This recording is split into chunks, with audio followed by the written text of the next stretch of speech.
Pagi ini izinkan saya mempresentasikan satu pembacaan departemen tentang satu kasus tata laksana wanita usia 51 tahun dengan akalasia.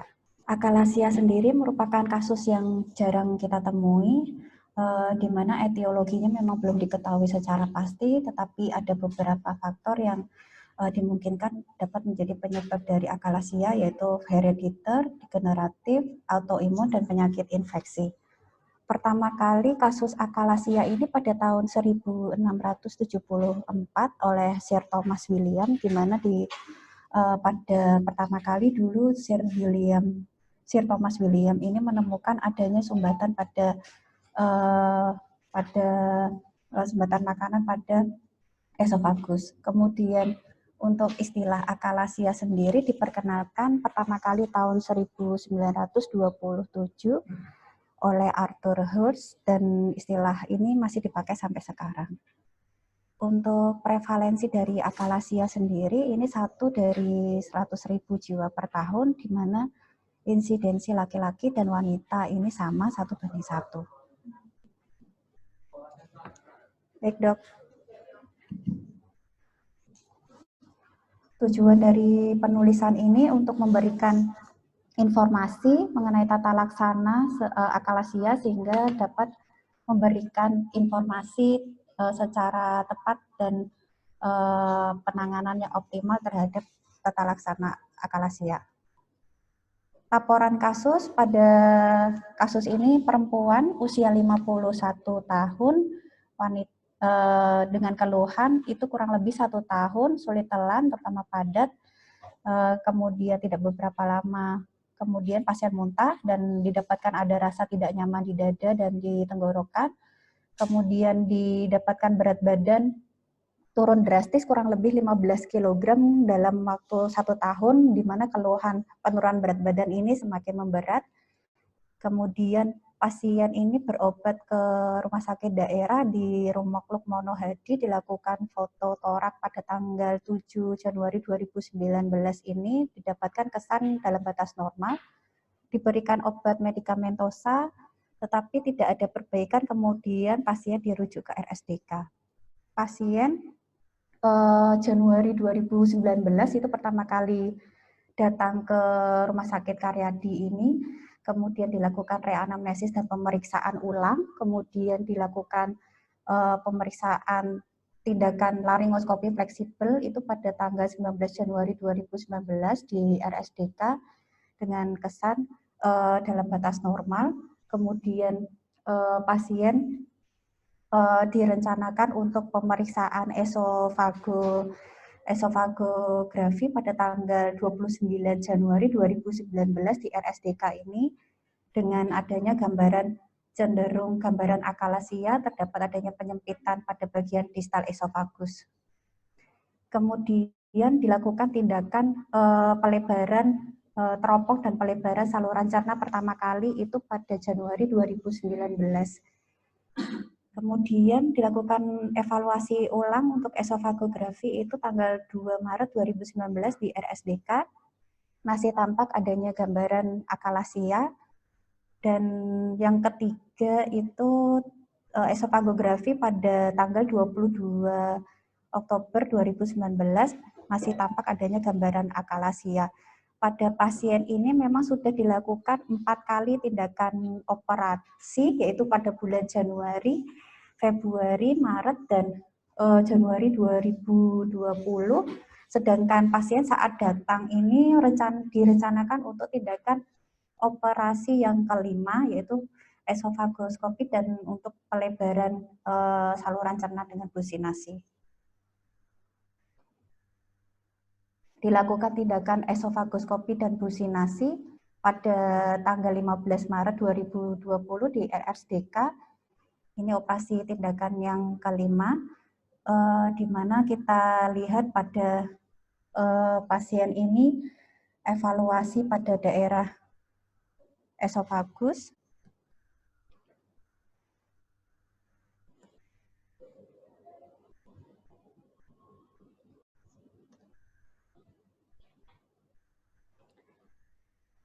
Daerah terdapat adanya retensi makanan sepanjang daerah esofagus, kemudian tampak sphincter esofagus bagian bawah ini berkerut-kerut, kemudian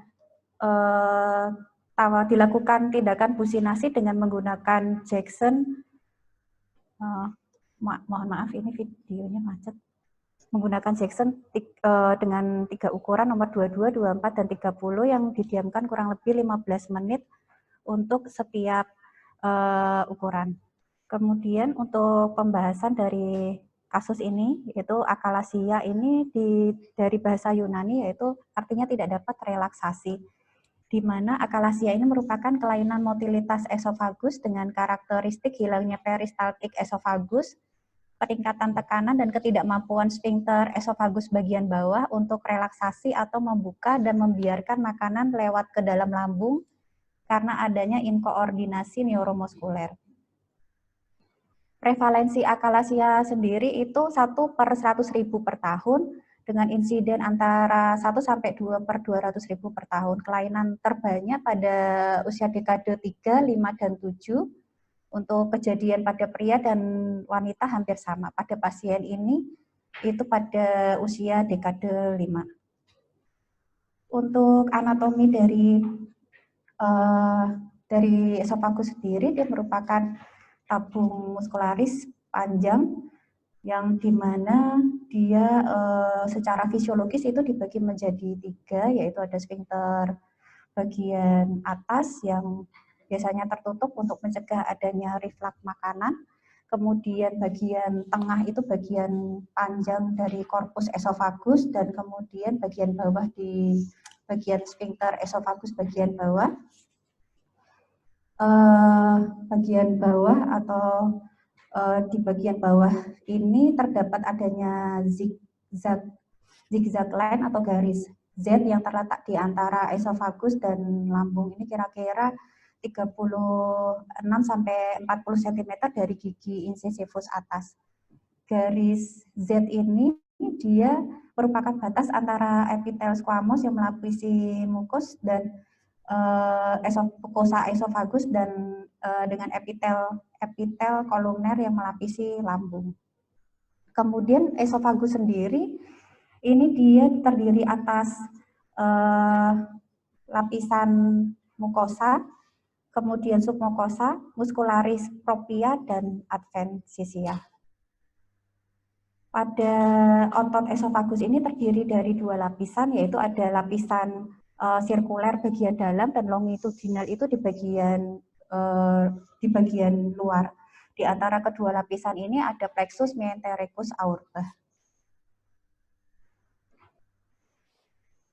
Untuk inervasi dari esofagus sendiri, bagian dari esofagus itu mendapatkan serabut somatosensorik ini dari serabut motorik ini dari dorsal motor nukleus, dan mendapatkan serabut sensorik dari nukleus ambiguus.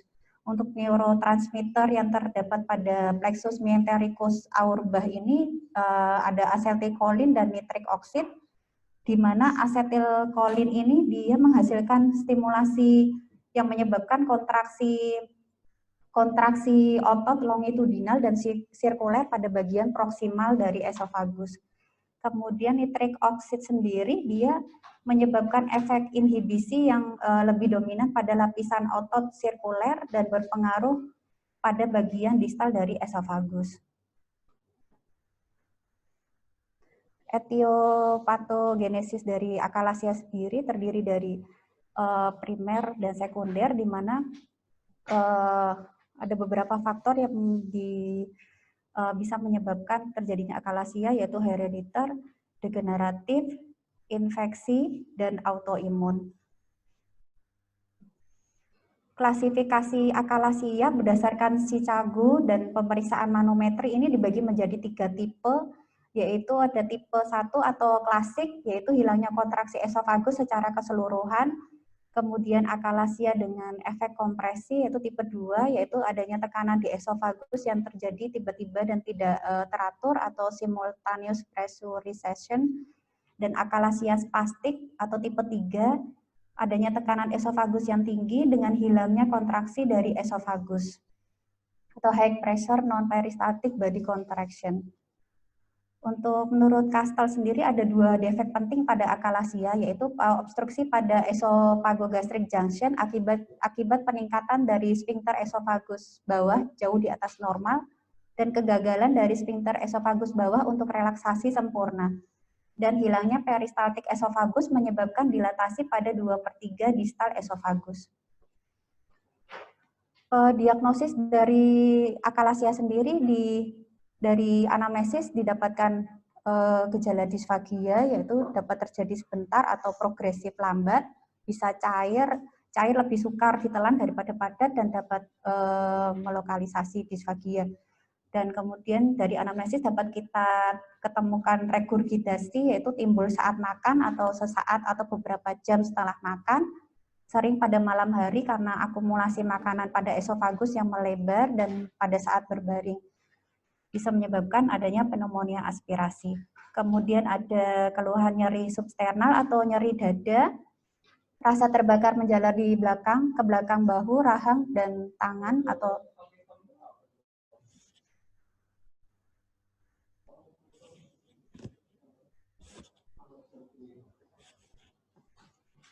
kemudian juga adanya penurunan berat badan. Pada pasien ini didapatkan adanya gejala yang muncul yaitu disfagia, regurgitasi, dan adanya penurunan berat badan.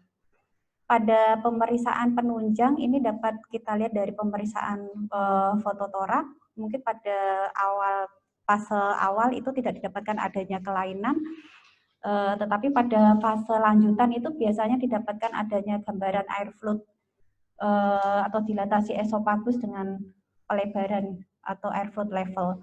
Kemudian gambaran di esofagogram ini kita bisa lihat adanya gambaran bagian penyempitan dari distal sphincter esofagus atau kemudian gambaran bird beak. Kemudian juga ada scintigraphy. Scintigraphy itu pemberian makanan yang mengandung radioisotop tetapi memang sudah tidak disarankan untuk saat ini. Kemudian pemeriksaan endoskopi, dan untuk gold standar dari akalasia sendiri yaitu pemeriksaan manometri, di mana memakai dengan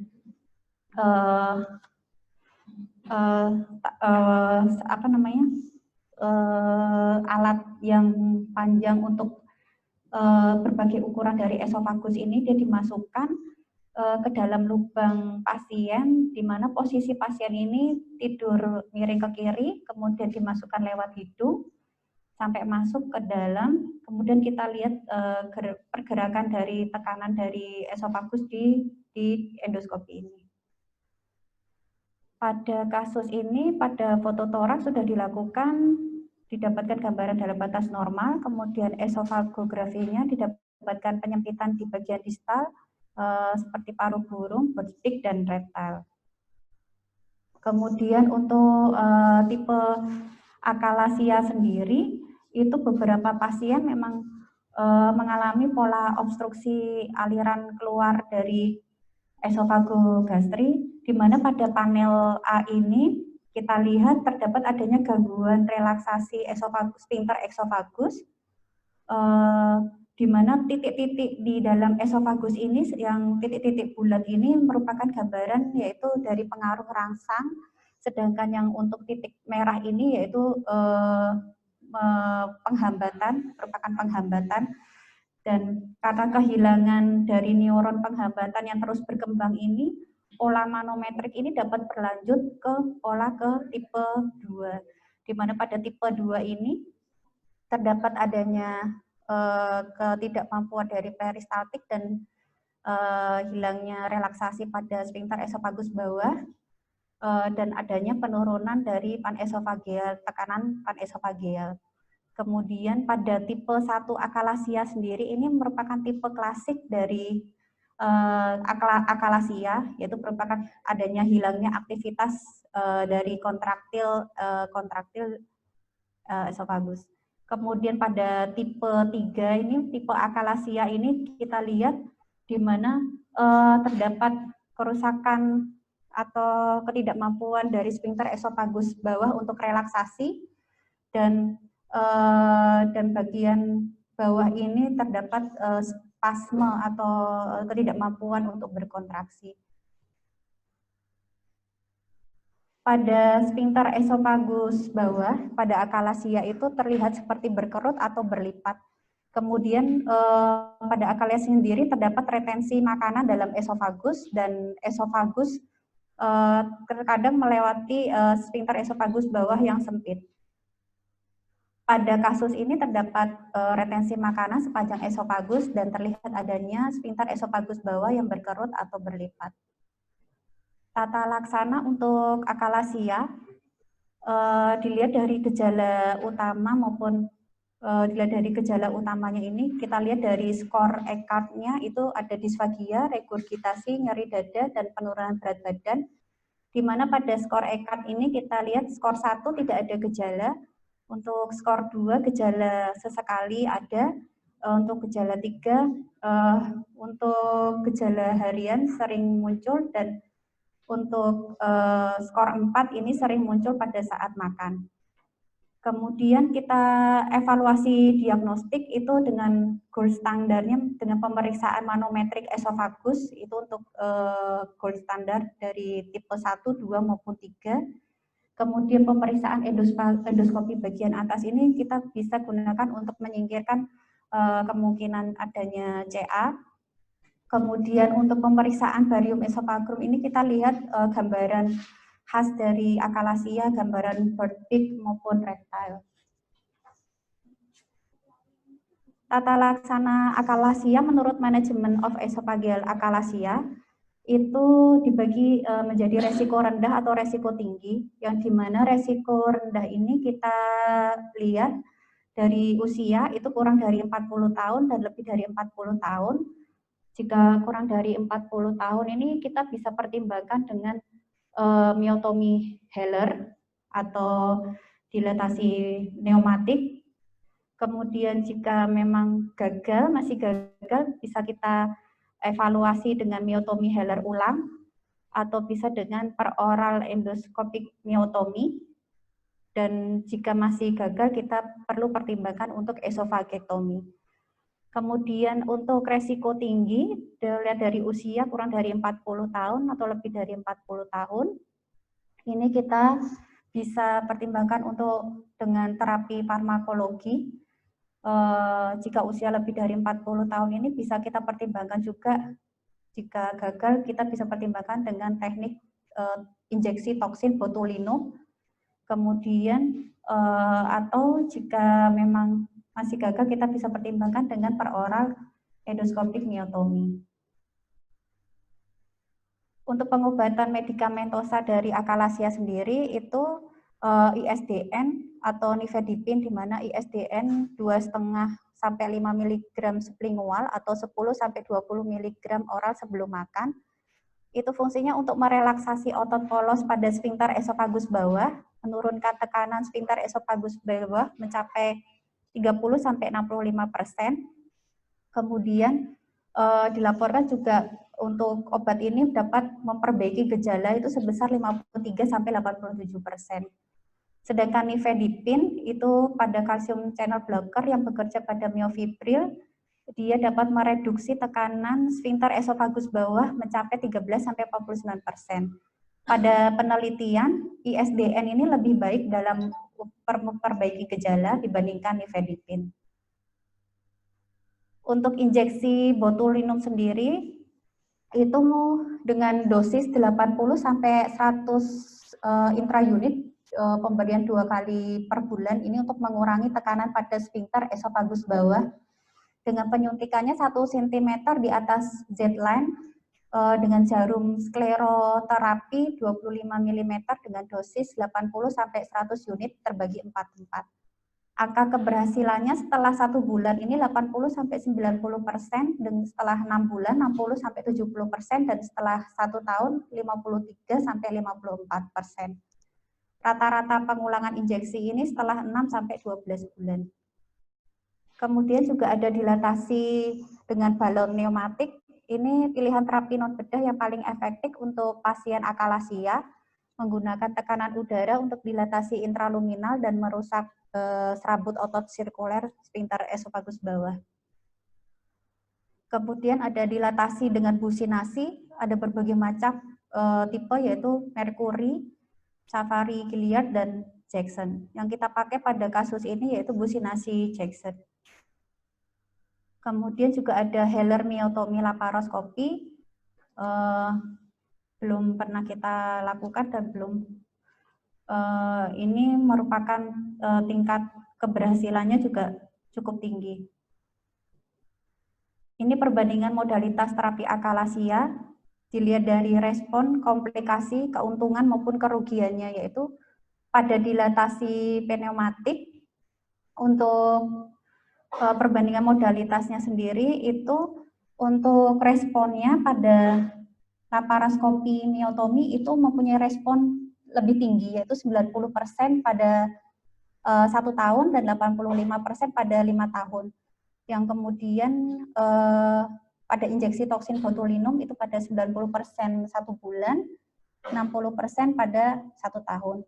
Untuk komplikasi sendiri itu paling kecil yaitu dari dilatasi pneumatik, tetapi komplikasi paling besar itu dari sini kita lihat 30% itu pemberian nifedipin atau nitrat, yaitu 30% komplikasi sakit kepala atau bisa menyebabkan hipotensi. Kemudian untuk dari keuntungannya sendiri, untuk dilatasi pneumatik ini mempunyai respon baik, sedangkan laparoskopi myotomy ini invasifnya minimal. Untuk injeksi toksin botulinum ini pertimbangan dengan morbiditas rendah, untuk nifedipin ini dengan onset cepat. Kerugian untuk dilatasi pneumatik dapat menyebabkan perforasi, kemudian pada myotomy laparoskopi juga resiko yang berhubungan dengan pembiusan. Kemudian untuk injeksi toksin botulinum ini kerugiannya perlu ulangan injeksi dalam 1 tahun yang bisa menyebabkan fibroinflamatori dari sphincter esofagus bawah. Sedangkan nifedipin ini kerugiannya efek pengosongan yang lambat dan takifilaksis. Prognosisnya tergantung dari tipe akalasia, usia, dan pemilihan dari tata laksana akalasia. Tidak ada terapi penyembuhan untuk akalasia, biasanya terapinya itu tidak bersifat kuratif. Perawatan dilakukan untuk mengurangi kontraksi pada sphincter esofagus bagian bawah untuk pengosongan esofagus yang adekuat. Prognosis dapat menjadi buruk jika didapatkan adanya perubahan sel yang mengarah ke keganasan. Pada pasien dengan akalasia itu didapatkan 0,4% sampai 9,2% penyakit berkembang menjadi karsinoma sel squamosa. Simpulan, seorang wanita usia 51 tahun dengan kurang lebih 1 tahun, keluhan sulit menelan makanan, didapatkan adanya penurunan berat badan drastis, kemudian didiagnosa dengan akalasia, sudah dilakukan tindakan esofagoskopi dan businasi 5 kali di RSDK, dilakukan tindakan operasi tetapi sempat mengalami perbaikan, tetapi 1-2 bulan kemudian pasca operasi pasien mengeluh keluhan muncul kembali. Akalasia sendiri merupakan kelainan motorik pada otot polos esofagus, penurunan kemampuan peristaltik esofagus yang disertai tingginya tekanan sphincter esofagus dan kegagalan relaksasi pada saat menelan, hingga menyebabkan pengosongan esofagus terganggu. Diagnosanya berdasarkan amnesis, pemeriksaan fisik, dan pemeriksaan radiologi dengan kontras, dan endoskopi, serta pemeriksaan manometri, yaitu pemeriksaan gold standar. Tata laksana akalasia itu ada terapi non bedah seperti medikamentosa, injeksi toksin botulinum, dan dilatasi sphincter esofagus bawah, serta terapi bedah dengan teknik yang mengalami modifikasi.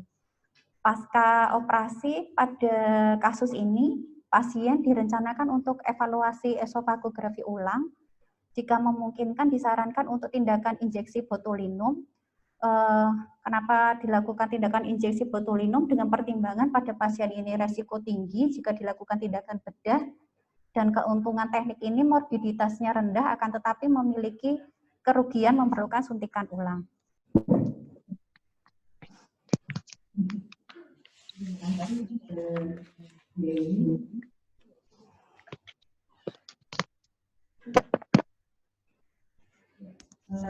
Langsung pada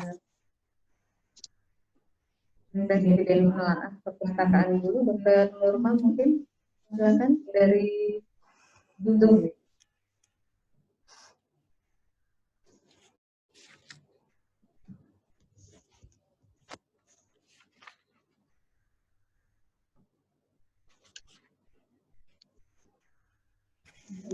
Assalamualaikum. Atau mungkin sudah dulu atau yang udah ada. Oke. Assalamualaikum dokter. Mohon izin untuk share screen-nya dulu. Suara dulu teman.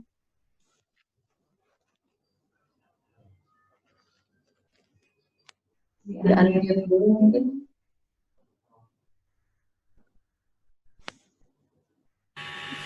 Mohon izin Bu Dewi untuk saya share screen.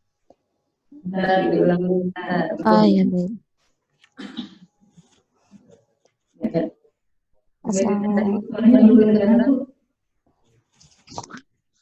Assalamualaikum dokter, terima kasih atas kesempatannya.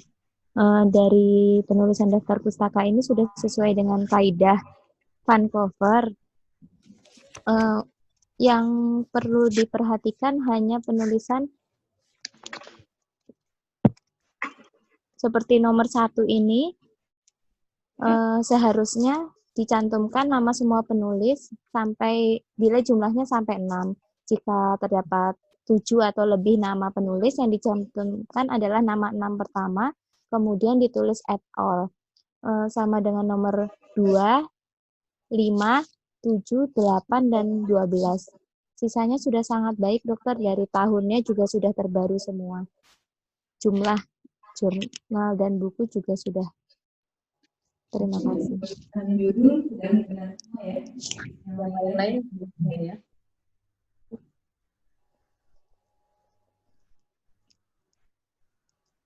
Ya.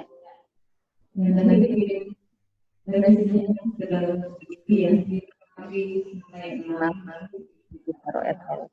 Selanjutnya Dokter Minggu, silakan bagaimana kita penulisan.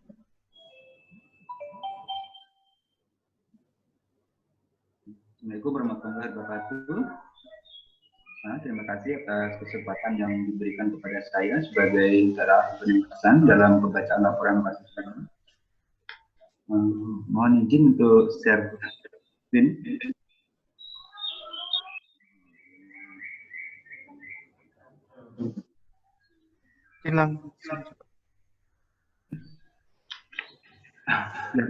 Yang pertama-tama yang perlu saya komentari yaitu untuk urutan kerangka makalah ini sudah baik. Yang pertama seperti halaman depan itu ada cover, kemudian bab 1 yaitu membahas tentang pendahuluan, bab 2 membahas tentang laporan kasus, bab 3 membahas tentang pembahasan, dan bab 4 tentang simpulan, serta yang terakhir adalah daftar pustaka. Untuk cover, jenis huruf dan ukuran huruf seperti pada jenis makalah, kemudian judul, penulis, kemudian bagian instansi itu sudah sesuai dengan Vancouver. Namun ada koreksi di halaman cover, yaitu dikasih halaman 0, itu sebaiknya tidak perlu. Kemudian untuk tata cara penulisan, yang pertama huruf yang dipakai sudah sesuai, yaitu huruf tipe Times New Roman. Kemudian untuk tepi halaman baik atas, bawah, kiri sampai dari sudah sesuai. Kemudian untuk penulisan di bab 1 itu juga sudah baik, sudah sesuai dengan kaidah yang ada, seperti sudah memuat tentang latar belakang, kemudian epidemiologi, permasalahan yang ada, serta tujuan dan manfaat tulisan juga sudah dicantumkan dengan baik. Kemudian untuk bab 2, yaitu penulisan tentang laporan kasus. Pada laporan kasus kali ini sudah membahas dengan baik, mulai dari anamnesis serta sampai tata laksana, itu sudah baik. Kemudian namun ada yang perlu dikoreksi pada penulisan bab 2 ini, yaitu di sini belum mencantumkan evaluasi atau follow up pasca tindakan operasi, sehingga kita tidak bisa mengetahui lebih lanjut hasil dari tindakan atau tata laksana yang telah kita lakukan. Kemudian untuk bab 3, dalam penulisan pada pembahasan ini, bab 3 membahas tentang pembahasan. Dalam penulisan pada pembahasan ini sudah baik. Citasi yang digunakan juga sudah urut sesuai dengan di daftar pustaka yang ada. Namun ada beberapa paragraf yang belum diberikan citasi, seperti pada halaman 12. Di sini halaman 12 ini belum ada citasi. Kemudian maaf. Nah, ini juga ada di halaman 16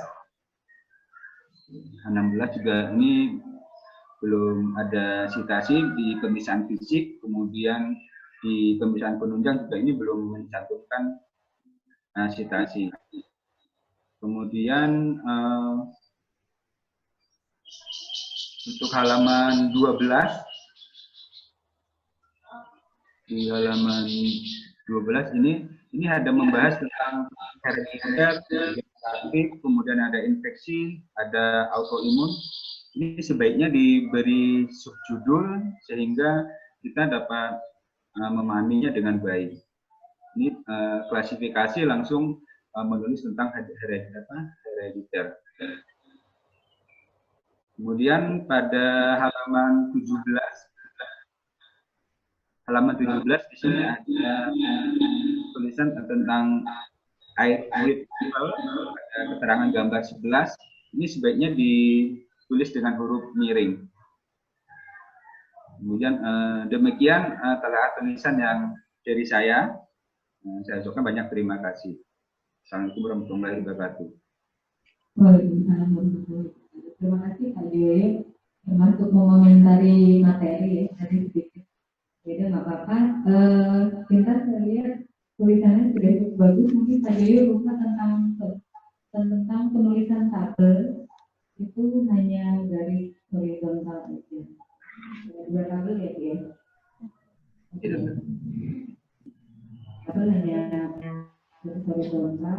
Gambarnya cukup banyak, lengkap sekali 34 halaman. Yang mungkin nanti tulisan ini kurang spesifik ya, lengkap sekali ya. Terus untuk citasi yang tidak ada, mungkin Bu Dewi ada komen atau mengambil dari satu citasi, jadi belakangan nanti citasinya atau gimana? Yang halaman tidak ada citasi itu kenapa? Ya Dok, nanti saya perbaiki Dok. Berarti bukan, saya pikir karena dari satu buku kan, saya pribadi kan dari satu buku, jadi lupa citasi kadang-kadang seperti itu. Jadi kalau bisa tetap mengambil dari beberapa citasi supaya ini. Selanjutnya Bu Rahma silakan.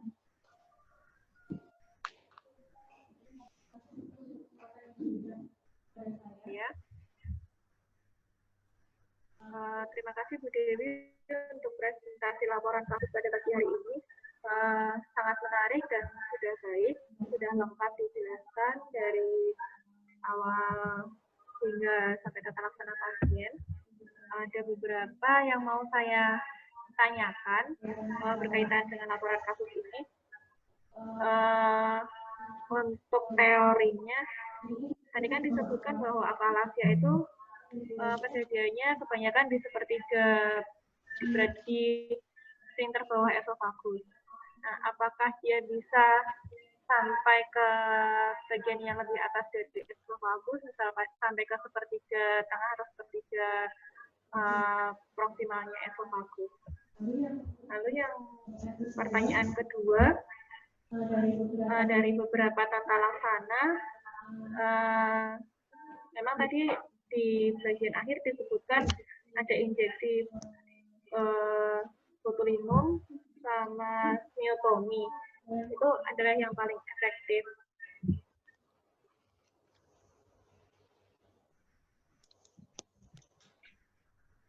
Untuk tata laksana, pertanyaan kedua, untuk tata laksana akalasia, itu kan tadi disebutkan ada yang lebih efektif dibandingkan dengan fusinasi rematik, yaitu injeksi botulinum sama myotomi, operasi myotomi. Nah, pertimbangan apa yang diambil pada pasien ini? Kenapa baru akan direncanakan untuk injeksi botulinum? Kenapa tidak dari awal? Atau apakah ada kendala apa saja? Kenapa belum dilakukan tata laksana tersebut? Cukup itu. Terima kasih.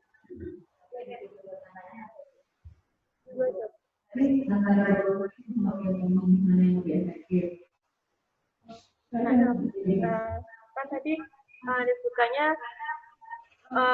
ada yang lebih efektif dari fusinasi, ada myotomi atau botulinum. Jadi pembahasan tentang botulinumnya ya. Maksudnya kenapa kok tidak langsung dilakukan itu dari awal? Yang pertama dulu, apakah bisa terjadi untuk bagus yang lebih optimal? Mohon izin menjawab, dokter. Ini dari beberapa literatur yang saya baca, dokter, itu memang menyebutkan rata-rata itu di sphincter esofagus bagian bawah, dokter. Saya memang belum menemukan akalasia bisa terjadi pada sepertiga atas. Tetapi mungkin berkaitan dengan dari esofagus sendiri itu bagian distal itu memang dia lebih banyak mengandung otot polus, di mana pada otot tersebut terdapat plexus myentericus aurbah yang jika memang didapatkan gangguan pada plexus myentericus aurbah itu, maka terdapat gangguan dari kontraksi atau peristaltik esofagus. Dan neurotransmitter pada esofagus itu sendiri, dia selain pada plexus myentericus aurbah itu juga berhubungan dengan asetilkolin dan nitrik oksid. Yang kita tahu untuk asetilkolin sendiri dia menstimulasi eksitansi yang menyebabkan kontraksi otot longitudinal dan sirkuler pada bagian proksimal esofagus. Sedangkan nitrik oksid dia efek inhibisi yang lebih dominan pada lapisan otot sirkuler dan berpengaruh pada bagian distal dari esofagus. Mungkin ada kaitannya juga dengan dari itu dok, nitrik oksid.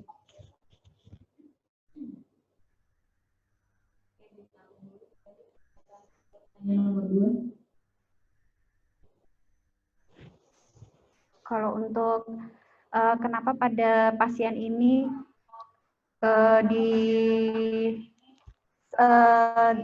injeksi rencana ke depan akan dilakukan injeksi toksin botulinum, kenapa tidak dari awal? Karena pertimbangan untuk pada awalnya itu kita harapkan pada businasi kita harapkan adanya perbaikan. Mengingat juga pada pasien ini resiko tinggi dari usia sudah lebih dari 40 tahun, jika kita lakukan operasi juga mempunyai tingkat risiko yang lebih besar. Kemudian juga untuk injeksi toksin botulinum sendiri itu keuntungannya morbiditasnya rendah, tetapi memang kerugian dari injeksi botulinum sendiri dia perlu diulang. Dan memang kita baru ada wacana untuk injeksi botulinum, dokter. Cuman kalau saya tanyakan di sini kenapa belum pernah, memang kita belum pernah melakukan, termasuk bagian teman sejawat dari penyakit dalam juga saya sudah tanyakan, mereka memang belum pernah melakukan juga. Mereka biasanya dengan medikamentosa maupun juga dengan businasi. Mungkin juga ada kaitannya dengan BPJS atau misalnya obatnya, ketersediaan obatnya ada atau tidak di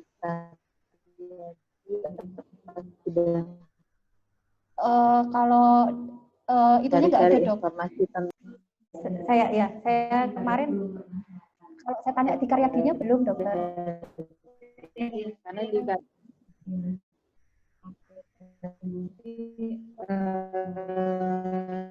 kita masukkan atau hasil dari DPJP, jadi silakan dokter Farouk.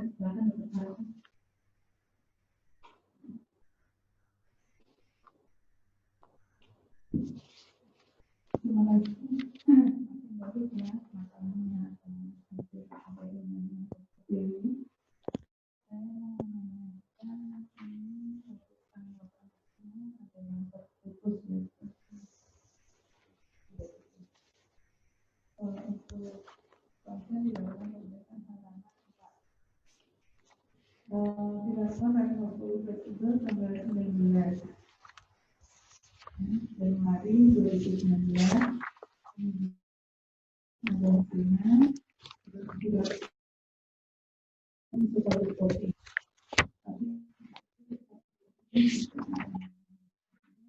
langsung akan dilakukan tindakan untuk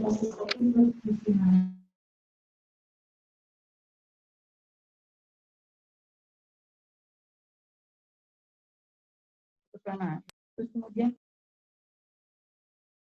dari awal sebelum akal lanjutnya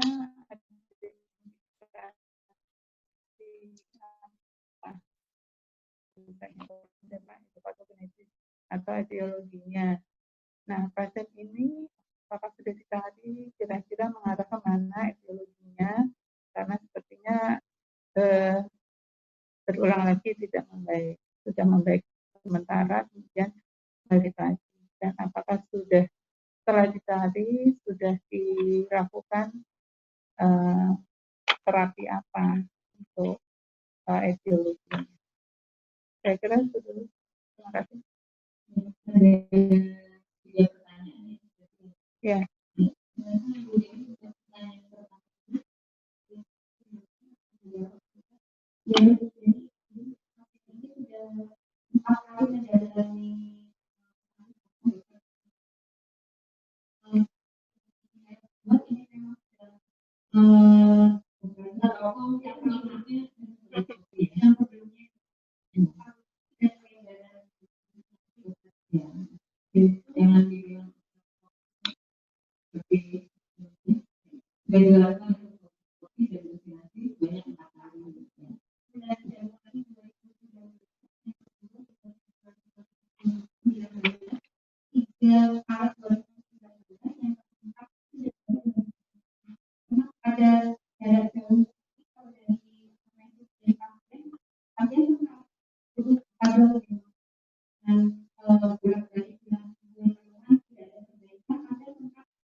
Kemudian pada saat kita direncanakan untuk program tindakan itu tidak itu kendala dari antrian namanya pampres.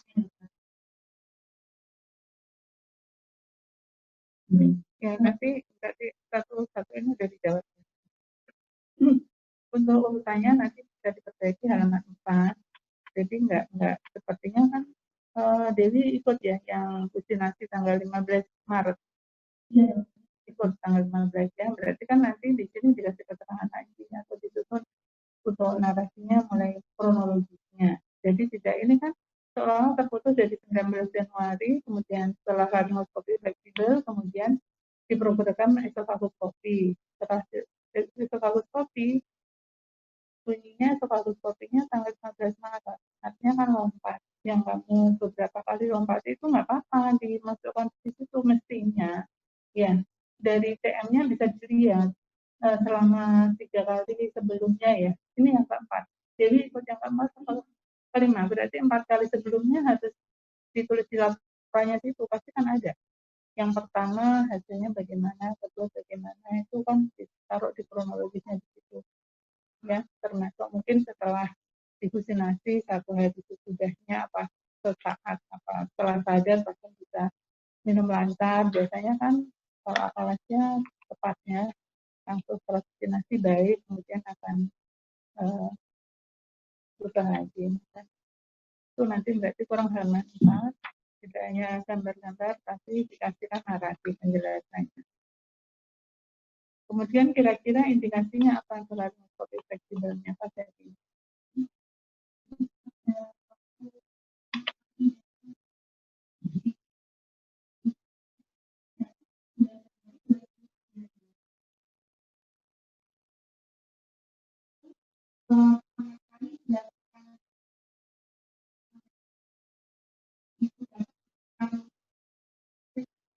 Indikasinya apa?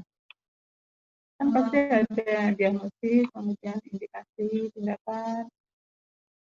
Kan ada di info kontennya. Ya kan? Nah, belum baca. Nggak tahu ya berarti ya. Kira-kira.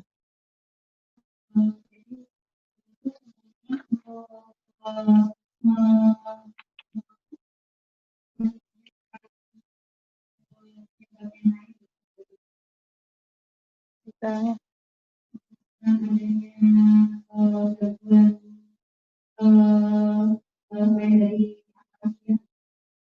misalnya apa?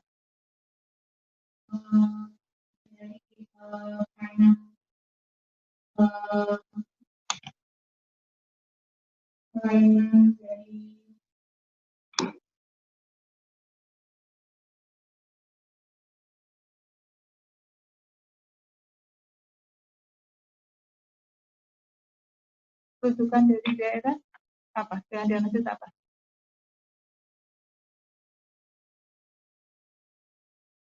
Rujukan dari daerah itu bunyinya udah akalnya belum? Dengan dislagi.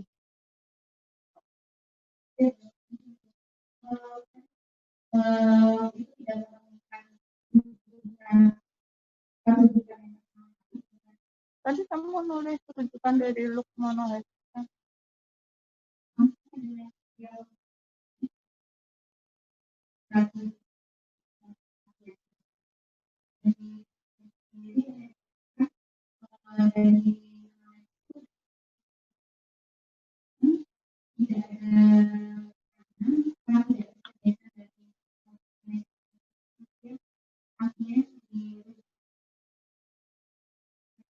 Berarti kan diagnosisnya apa? Di rujuk ke variasi itu diagnosisnya apa?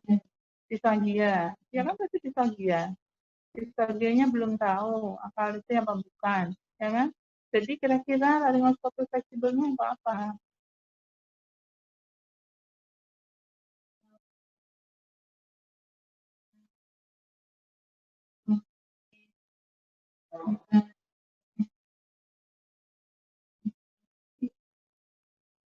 Emang bisa.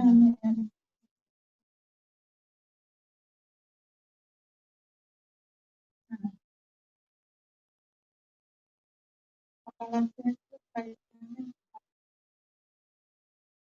kalau bukan sama.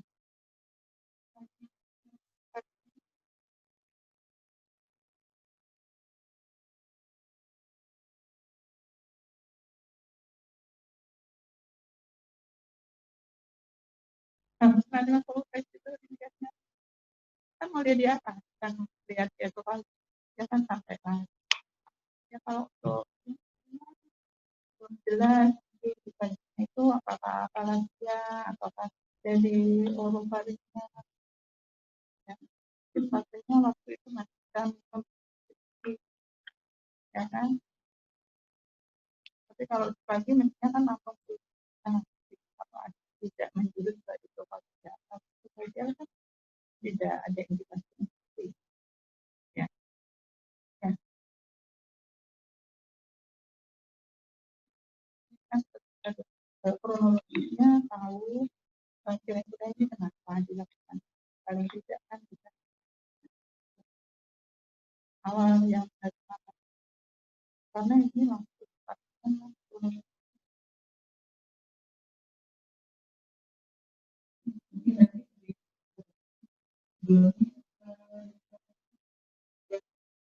tadi yang etiologi, oh yang ini yang ada itu terakhir etiologi. Jawab aja.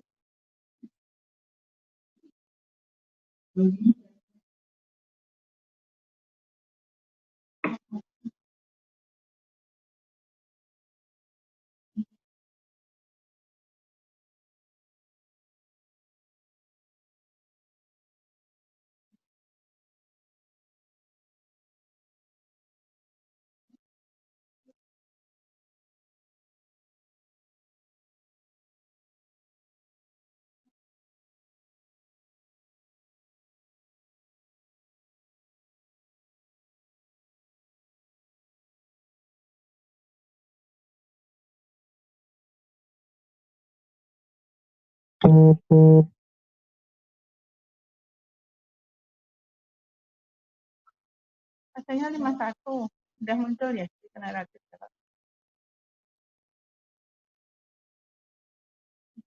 Mulai muncul kapan?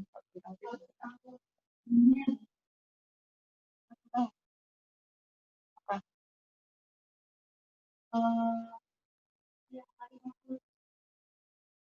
50 tahun. Itu udah bisa masuk penyakit-penyakit degeneratif, udah bisa masuk. Sejak usia berapa?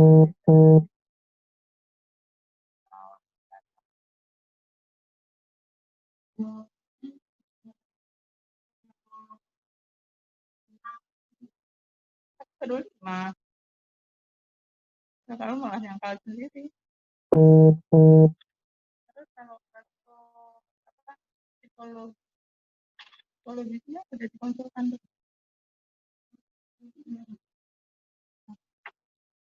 Tadi jawabannya kemungkinan juga.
Ini tadi kalau dengan hasil dari SMO juga sudah jelas yang adalah kausa yang tadi ditanya dokter Far itu kan faktor-faktor resiko atau kemungkinan dari kausanya kan.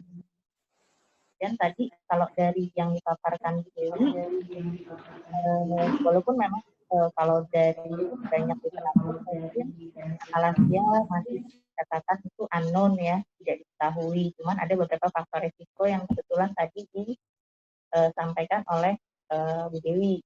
Ya, nah dari beberapa faktor risiko itu mana yang lebih ada kecenderungan dicurigai sebagai faktor kausa dari pasien ini. Menurut Bu Dewi, tadi yang degeneratif dan usia tadi dan psikologis atau gimana?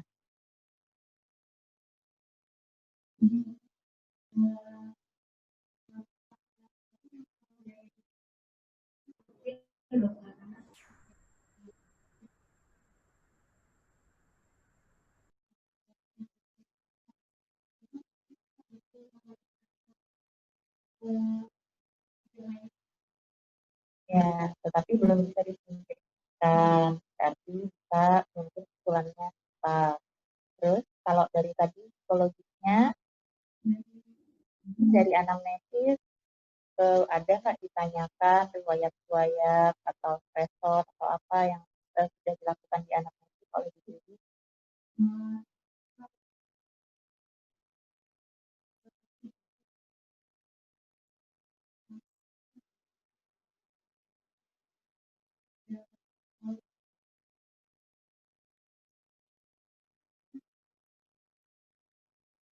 Jadi jawabannya itu bukan perlu atau tidak perlu konsultan psikiatri, cuman ya mungkin sudah disingkirkan lewat anamnesis sehingga bukan faktor psikologis yang menjadi kecenderungan dalam hal ini. Tapi misalnya autoimun, namun karena memerlukan pemeriksaan lebih lanjut yang mungkin cost efektifnya kurang bermanfaat ya, jadi tidak dilakukan, kan bisa dipakai sebagai alasan. Dan terus kemudian kalau tadi mau dimasukkan apa degeneratif, tadi kan dikatakan usianya 50-an, mungkin ada literatur-literatur kan kalau yang secara umum kita degeneratif 60 sekian, tapi kan mungkin ada pendapat dari literatur lain yang misalnya dari 40 ke atas atau 50 ke atas itu bisa menjadi dasar diri dalam menjawab juga.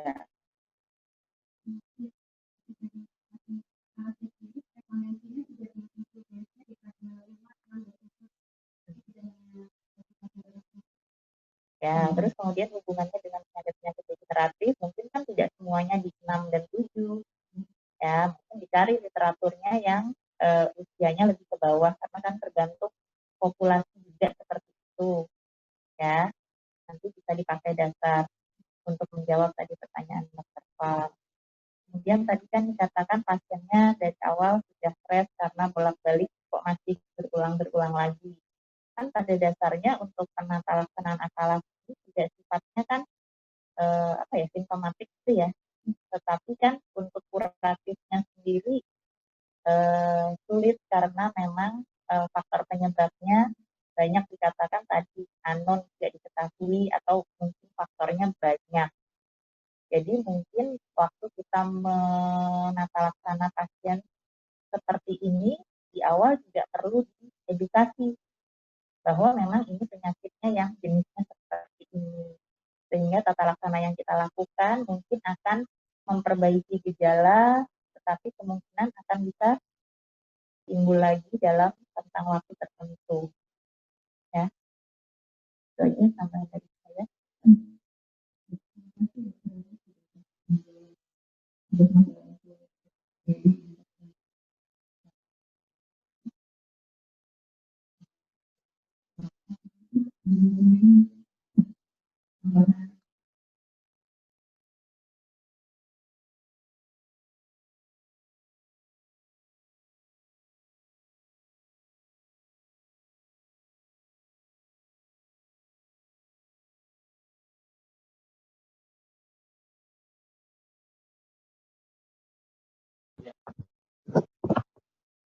Nah, memang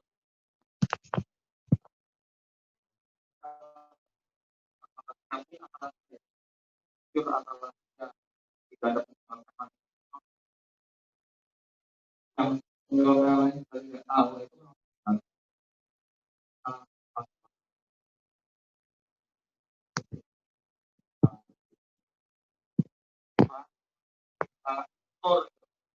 awal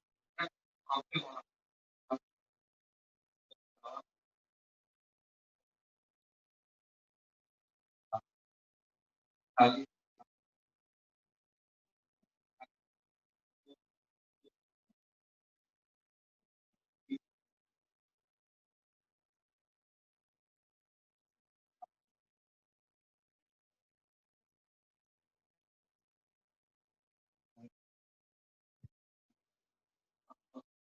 yang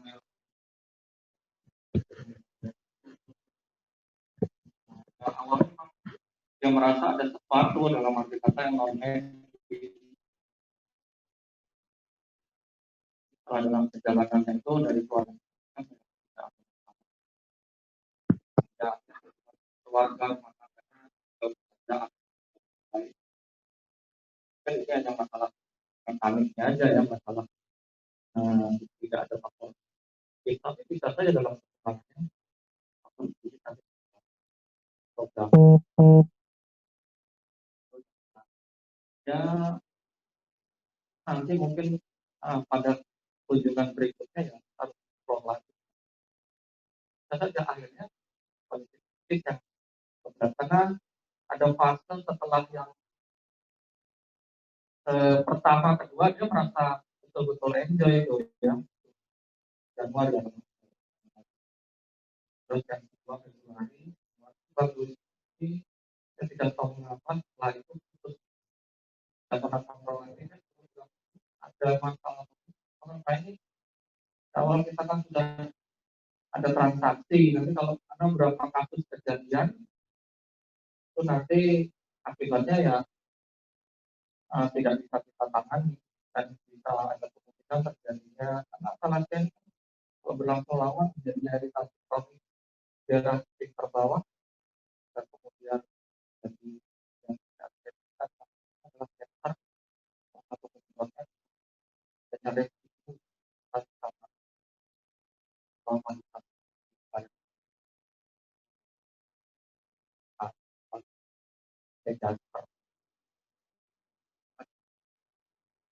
nanti ya memang belum terlalu ekspor ya tapi kalau melihat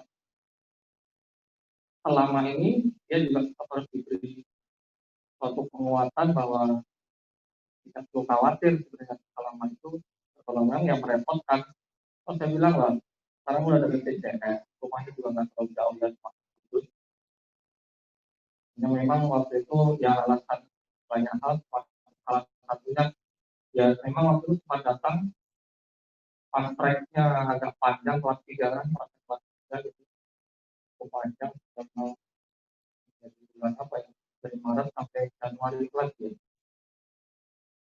Kalau saya tidak lupa juga waktu itu saya minta Dewi ini kok pasien udah yang mau yang kelima ini coba kamu eksplor rumah kita atau tidak karena memang lanjut masalah itu tidak pernah memuaskan ya, bagi kita juga bagi pasien. Nah, pertama, yang kedua etiologi penyebab memang kalau dari Dewi seluruh otot esophagus itu harus polos ya di atas kepala. Yang memang ada faktor relaksasi karena kita harus ingat ada dalam faktor peristaltik itu ada dua. Yang pertama gerakan dari apa namanya gravitasi, yang kedua adalah gerakan dari salto otot. Jadi ada yang kita sebut yang memang ini teori yang sudah kuno. Memang pertama itu adalah primer peristaltik, yang kedua adalah sekunder peristaltik. Nah, biasanya ada residu di sisa akhir kita terjadinya peristaltik itu ada residu di pinter bawah ya. Jadi dengan adanya tekanan dari atas dengan makanan kembali dia akan meningkat. Terus selama relaksasinya normal. Nah, sehingga kalau terjadinya gangguan di bawah ya bilang pembicaraan tadi yang jadi yang salasnya memang terbanyak itu dari bawah jadi bagian distal esophagus ya karena memang terjadinya inkontinensi karena ada yang pernah baca nggak ada apa namanya plexus itu juga ada dari atas.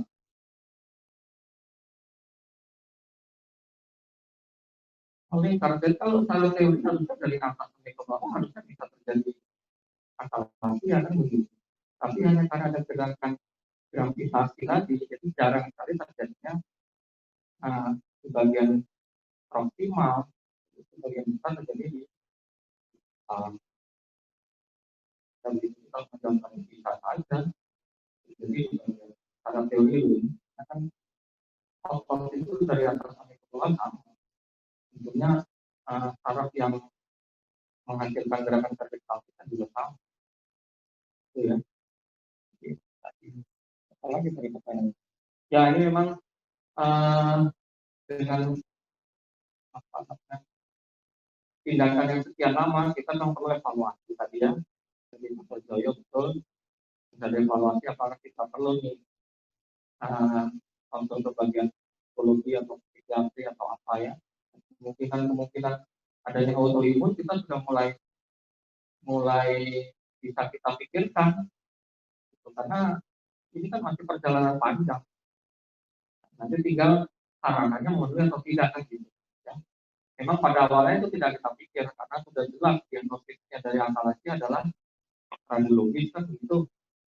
Tidak ada, hanya itu kan untuk etiologinya saja yang tadi dikatakan Toneri belum tentu itu menghasilkan sesuatu yang maksimal. Kalau udah ketahui terus mau diapain? Nah gitu kan.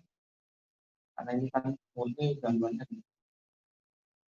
Oke, terus salah satu juga yang gold standarnya memang manometri. Kita tidak sudah beberapa kali saya mencari distributornya kok sulit sekali. Padahal harganya sebenarnya terlalu murah. Terakhir saya lihat di Tokopedia ada tuh kan. Tidak ada terlalu mahal, hanya sekitar 1 sampai 3 juta kok. Kan artinya bisa lah ya, tidak sampai puluhan gitu loh. Cuma perutnya itu mungkin yang harus selalu kita ganti nanti. Kita masukkan kan dalam sepatu. Jadi itu untuk menentukan diagnosis pastinya memang manometri selama ini kan kita dengan radiologi. Ya kadang-kadang radiologi itu kita tidak tahu berat ringannya sebenarnya. Tadi kan 1, 2, 3 ya diagnosisnya dengan dasarnya manometri tekanan. Sehingga kadang kalau kita lihat hanya di ujungnya saja yang gambaran seperti berbit itu, mungkin itu kategorinya ringan, mungkin ya kita kan tidak tahu tekanan. Yang lebih panjang sedikit sampai ke atasnya lagi, lebih panjang lagi kan kadang kita dapatkan seperti itu. Hanya memang kita belum pernah mendapatkan sepanjang esofagus gitu kan, batasnya. Paling hanya kira-kira berapa tuh kalau esofagus kopi di 32. Yang mulai 32 itu terjadi kayaknya terpanjang itu yang saya pernah tahu. 32 atau 30 ya. Ukuran esofagus kopi. Dan kalau dari radiologi kadang-kadang belum jelas. Kemudian apalagi ya betul memang ini sifatnya karena simptomatik tadi ya kita memang sejak awal ini pasien sudah sejak awal sudah saya edukasi tidak salah 1 atau 2 kali melakukan pelebaran pembatasan. Jadi penting sekali karena kepatuhan pasien nanti betulnya yang terakhir yang keempat itu kan penuh kali itu malah jadi seperti akalasia dari atas ke bawah. Jadi namanya residu makanan itu dari mulai di bawah porta ya itu penuh semua sampai kayak kita ngambil korpal aja. Yang keempat kalau nggak salah kemarin ya. Keempat atau 5 ya? Yang kelima ya, lama sekali kerjaannya. Jadi juga ada ngambil sisa-sisa makanannya hampir persis di bawah porta itu penuh sampai di baru setelah setengah jam mungkin baru kita bisa lihat sampai dasar masuk itu bagus mungkin. Jadi sudah penuh sampai seperti itu. Oke itu aja apa lagi yang tadi? Oh ya, botulinum itu sebenarnya kita tidak perlu. Jadi yang repot begini, kita kalau beli itu kurang lebih isinya 10 cc ya, padahal 10 cc beberapa ya. Kita repotnya keluarganya sekitar waktu itu pernah saya tanya dulu ya, karena makanya kan nggak rutin atau sisanya atau apa waktu itu kolaborasi sama kulit mereka kan sering juga pakai botok ternyata juga nggak tahu dulu kan belum. Mungkin yang sekarang yang klinik kosmetik yang ini mungkin mereka pakai ya karena beli. Nah kalau ada sisa atau apa kita belum pernah itu yang pertama. Gitu. Memang di sini tidak tersedia. Kedua, perumnya untuk kita nyuntik juga sulit sekali. Jadi harus ada apa namanya dengan esofagus kita masukkan injeksi ke dalam itu di sphincternya yang kita suntik itu. Kemudian kita bisa relaksasi. Jadi prinsipnya kalau sphincternya terbuka, makanan itu dengan gaya gravitasi masuk. Sehingga salah satu caranya juga dengan merusak sphincter itu kan, Haller itu kan merusak, memotong di salah satu sisi dari sphincter itu. Ya, nanti makanan itu bisa masuk di celah yang dipotong tadi. Memang ada resikonya adalah reflux, tidak ada penghambat lagi dari asam lambung. Itu yang potong. Oh ya, tapi bisa saja mungkin ya kita coba kalau ada yang mau coba. Makin lagi. Dulu saya juga pernah tanya waktu kan kulit dulu ke dia, tapi dia bilang kalau kita nyuntikkan itu karena kasusnya kan juga nggak banyak. Ya paling kalau mau dilakukan lagi masih 6 bulan ya, 6 bulan lagi suntik lagi. Nah itu